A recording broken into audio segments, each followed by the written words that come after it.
Have you ever called the bathroom blonde, or at least known someone who swore they saw her in the mirror? This is the question that has followed me since the night I walked into an abandoned school bathroom and realized that some legends refuse to die. The theme of this video is simple and terrifying: the truth behind the bathroom blonde. And the hook that dragged me into this story is even worse, because that night I learned that not every ghost needs to be summoned. Sometimes the ghost chooses you. I grew up hearing this legend everywhere: the girl who died inside a school bathroom, the spirit who appears when you say her name 3 times and flush the toilet, or the blonde who shows up only when the mirror fogs by itself. But I always said I did not believe any of it until the night the legend stopped being a joke and started breathing behind a closed door in front of me. The context begins years ago, when I still worked photographing abandoned places for extra income, and for the thrill of uncovering hidden stories, I entered hospitals, houses, schools, old buildings, anything that looked forgotten by everyone except whatever was still haunting them. Childhood memories of the bathroom blonde always came back to me, especially the dares my friends created: flash the lights 3 times, flush the toilet, say her name, and wait. I never participated, not because I was brave, but because even as a child, something in this legend felt incomplete, like a story with a missing piece or a truth adults tried to hide. The abandoned school where I was that night had no electricity, no running water, no reason for noises, and yet as soon as I stepped onto the 2nd floor, I heard it: the sound of water running inside a bathroom that should not even function anymore, and a soft, sweet scent in the air that did not belong to dust and mold. The first rule I learned that night was never underestimate legends involving mirrors, because mirrors remember more than reflections. They hold echoes, old breaths, forgotten gazes, and sometimes something that wants to be seen. I pushed the bathroom door open, the hinges groaning like something waking up, and the smell grew stronger. The tiles were cracked, the lights dead, yet the sound of a toilet flushing echoed through the room, cold and clear, like it had just been used. And at the far end, one stall door was shut tight, even though the place had been abandoned for years. This is where the rehook happened, because holding attention at the beginning is never enough, especially when the entire room begins to behave like a trap. The toilet flushed again, no water system, no electricity, no logical explanation, and inside that locked stall, I heard footsteps, light, careful, slow, as if someone were adjusting their position to listen to me breathe. The second key of that night came when I realized something more dangerous than the legend itself: never investigate blindly. Always anchor yourself to something real, otherwise the story swallows you. I turned on my phone, flashlight, trying to force light into a room that clearly did not want it, and approached the stall door. I placed my ear near the thin gap, and that was the moment the world tilted. I heard breathing, but it was not irregular, it was not distant, it was exactly my breathing, perfectly synchronized. Same rhythm, same intensity, same pauses. It was as if someone behind the door was copying me with surgical precision. When I stepped back, the breathing stopped. Instantly, the silence pressed against my ears, and for a second, even the air felt wrong, heavy, thick, like it had weight on the floor beneath. My feet vibrated with a faint echo, like someone tapping gently from inside the stall. That is when the framing of the moment became clear. The bathroom blonde legend survives because it is not a ghost story, it is a pattern. It is a memory repeating itself inside every school bathroom that keeps her name whispered. She is not summoned, she is triggered by presence, by fear, by attention, and something in that stall had already responded to mine before I even knew it. When I turned toward the mirror, I saw the final sign. The surface was fogged, as if someone had breathed on it moments before, and in the center there was a small handprint, too small for any adult, too clear to be old, too fresh to deny. And that was the moment I understood the legend had followed me, not because I believed in it, but because it was waiting for someone who remembered her name. The night I returned to that abandoned school, I promised myself I would not approach the bathroom again, but promises mean nothing when a legend decides you are already part of the story. The hook of this chapter begins with the moment I realized the sound had followed me home, because hours after I left the building, I heard a faint tapping coming from my own bathroom. The same rhythm, the same softness, the same imitation of breath, and that was when I understood that the bathroom blonde does not live inside one place. She lives inside routines, inside mirrors, inside whoever dares to acknowledge her presence. I knew I needed proof, not to convince others, but to convince myself that the line between imagination and haunting had already been crossed, and there was no going back. The first rule of that second night revealed itself quickly. Always check the mirrors before you check the shadows, because mirrors betray you faster than darkness. I stood in front of my bathroom mirror with the lights off, letting only the street lamp bleed a thin orange glow into the room, and then it happened. The surface fogged slowly, as if someone unseen exhaled against the glass from the other side. My heart raced, but I forced myself to watch, because running never saves anyone in stories like this. The fog thickened into a circle, and then a handprint appeared, small, delicate, unmistakably the same size as the one in the abandoned school, and this time it was moving, sliding downward, as if someone were dragging their fingers along the other side of the mirror. The rehook of this chapter arrived like a quiet realization. If the legend could follow me, then the school bathroom was not the beginning. It was the gateway I needed to understand what she wanted, why she clung to mirrors, why she imitated breathing, why she responded to attention so precisely. So I went back to the school, determined to investigate the story behind the ghost, not the version children told, but the truth hidden beneath layers of whispers. The hallway felt colder this time, the air thicker, and the bathroom door, which had been barely open before, was now wide, as if waiting. I stepped inside, phone, flashlight trembling in my hand, and that was when the second rule of that night became clearer. Never approach a stall that calls you by the absence of sound, because silence has intention. I moved toward the locked stall from the night before, but this time it was not locked. It was slightly ajar, creating a thin opening just enough to see darkness behind it. Not empty darkness, but layered, as if something inside breathed without shape. I pushed the door slowly and felt something shift in the air, a presence.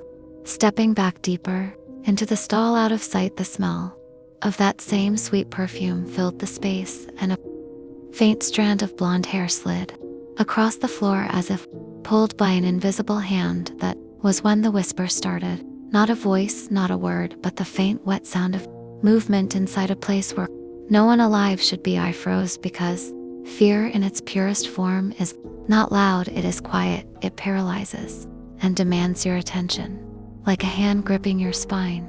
The framing of this experience hit me with the weight of truth. The bathroom blonde was never about calling her name. She was never about childish rituals or dares. She was about repetition, trauma looped into a mirror that anyone could trigger. She appears where she once suffered. She appears when someone listens closely enough. She appears for those who believe without wanting to. And at that moment, standing in the doorway of a stall that felt deeper than any physical space, I realized she was not trapped in the bathroom. She was trapped in reflection, trapped in memory, and anyone who sees the sign, the fog, the handprint becomes part of the cycle. When I stepped back, the stall door closed by itself slowly, deliberately, and the mirror at the entrance fogged again, this time writing a shape, not a word, but a symbol. 3 small lines dragged downward like scratches, marking that the story would continue whether I walked away or not. I left the school that night convinced that distance would protect me, but legends do not respect distance. They respect attention, and I had already given her too much. The rehook of this chapter begins with the moment I realized something had changed inside me, because for the first time I felt watched, not the common feeling of paranoia, but a precise awareness, like someone memorizing the rhythm of my breath. The third rule of her haunting revealed itself. Then, once she marks you, mirrors no longer reflect you accurately. They reflect what she wants to see the next morning. While brushing my teeth, I noticed my reflection blinking a fraction slower than my own eyes, a delay so small it could have been ignored, but noticeable enough to signal that something was wrong, deeply wrong. From that moment, I started recording everything, every mirror in my house, every flicker of movement, every sound my phone filled with hours of footage. And that was how I caught the first true phenomenon, a single frame where my reflection smiled while my face remained still, no teeth, no lips moving, just a slow upward curl of an expression that did not belong to me. The bathroom light flickered and the mirror fogged again, not from my breath but from something behind the glass, pushing forward with intention. The air turned cold enough to sting my skin, and I felt a presence lean its weight toward me, not touching me but steadying me, tracing the outline of my posture as if learning how to be me. This was the second rehook, the moment I understood she was no longer appearing only beside me but through me. I tried to distract myself, researching the origins of the legend, searching old articles, abandoned forums, stories from decades ago, and hidden beneath layers of superstition, I found the real version: a girl bullied relentlessly, locked inside that same school bathroom, her blonde hair cut by force, her cries ignored, her reflection becoming her only witness, and the last thing she saw before she died was herself in the mirror, staring back with helplessness frozen into the glass, trauma sealed into the final image. The meaning struck me like a weight. The ghost did not haunt bathrooms, she haunted reflections, because mirrors were the last place she existed, and those who see her signs become replacements for that trapped memory. The next vessel, the next echo, her cycle demands a witness, and she had chosen me. The third rule of this haunting became painfully clear: never turn your back on a mirror once it remembers your shape, because the moment you do, something else might take your place. I learned this the hard way when I entered my living room and saw my reflection already standing in the wall mirror. Even though I had not stepped close enough yet, it was facing forward, posture perfect, hands at its sides, head slightly tilted with an expression of quiet expectation. The lights dimmed, the air thickened, and the reflection moved a half step closer to the inside of the glass, its presence cold and patient, as if waiting for me to align with it so it could slip out and I could slip in. The house groaned as though exhaling, and the familiar sweet perfume of the bathroom blonde filled the room, confirming she was near, watching, guiding, pushing me toward the mirror. The framing of this chapter is simple: once a spirit like her decides you belong to the cycle, ignoring her becomes impossible. She does not punish, she replaces. She shapes the reflection until it loosens from the glass, until it does not need you to mimic it, until it becomes a fully formed version ready to step out. I watched my reflection lift its hand slowly, deliberately, while mine stayed at my side, and the fear froze me completely. A perfect stillness, fear not of death, but of being erased, replaced by an echo of someone who is never me. The lights flickered, the mirror shimmered like a thin membrane ready to tear, and at that moment the whisper returned, soft, steady, close enough to feel on my neck. It was the same rhythm as the tapping in the school bathroom, the same gentle breath, rising and falling, telling me the cycle was almost complete, telling me she was ready to finish what she started. The night everything changed began without warning. No sound, no shadow, no signal, only a heaviness in the air that felt like the entire house was holding its breath, waiting for me to reach the mirror again. And I knew before I even entered the bathroom that the cycle was reaching its final stage. The of this last chapter begins with the moment I realized the mirror was no longer reflecting anything, not even the faint outline of the room behind me. It was pitch black, like a window into a place where light did not exist, and as I stepped closer, the darkness inside the glass rippled as if stirred by movement from something rising inside it, something that had been waiting patiently, learning me, memorizing me, shaping itself to step out. The first rule of that final night revealed itself in an instant: never speak inside a room where the mirror has gone fully dark.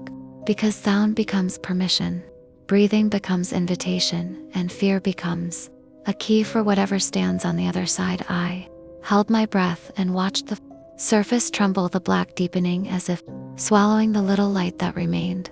In the room then, a pale shape floated into view, not emerging yet but forming just behind the glass, her hair drifting upward in slow motion as if she were underwater, her face pale, cracked, and frozen in an expression between sorrow and hunger, her eyes hollow yet aware, watching me with a familiarity that chilled me to the bone. I understood then that she was not mimicking me anymore. She was finalizing me. She was preparing my reflection to replace me completely.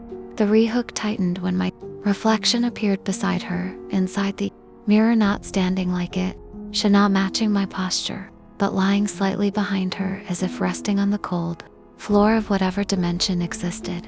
On the other side of the glass, its chest rising and falling in the same rhythm as mine, except a fraction slower, as if my existence were being copied, overwritten, prepared for transfer. The second rule of that night became painfully clear: never let your reflection lie down, because a reflection that rests is a reflection that is dying, and a dying reflection needs something living to take its place. I stepped back instinctively, and the shadow beneath my feet stretched toward the mirror like a thread being pulled slowly, steadily, tension rising, as if the glass were reeling me in, like a fish hooked by the soul.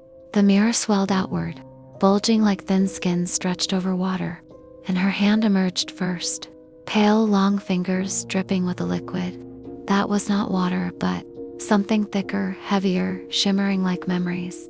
Melting, her wrist followed, twisting at an impossible angle as she pulled herself forward, and the air in the entire room dropped to a freezing cold. The house groaned again, its walls tightening like ribs, contracting around a breath, and I realized with a surge of dread that the house itself was helping her, guiding her, pulling her into the world as if it had waited years for someone to notice her again. Her second hand gripped the frame, pushing harder, cracking the glass, outward pieces bending like soft metal instead of shattering, and her head pressed through hair falling like wet rope's, face expressionless except for the faint movement of her lips, forming words without sound. The framing of this final moment is simple and horrifying. She does not want to kill, she wants to inhabit, to continue repeating her story through someone who witnessed her. She needs an echo, a body, a breath, a presence.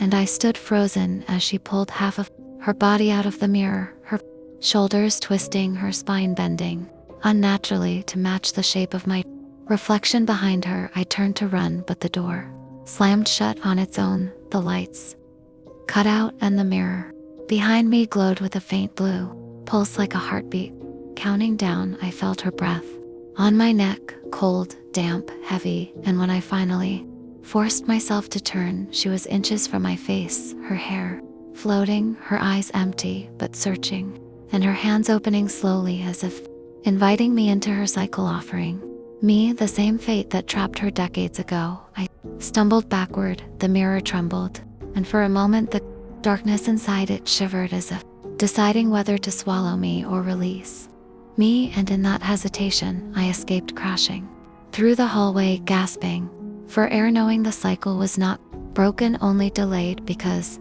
once the bathroom blonde learns your reflection, she never stops following you, and every mirror becomes a doorway waiting for the moment you breathe a little too close to the glass.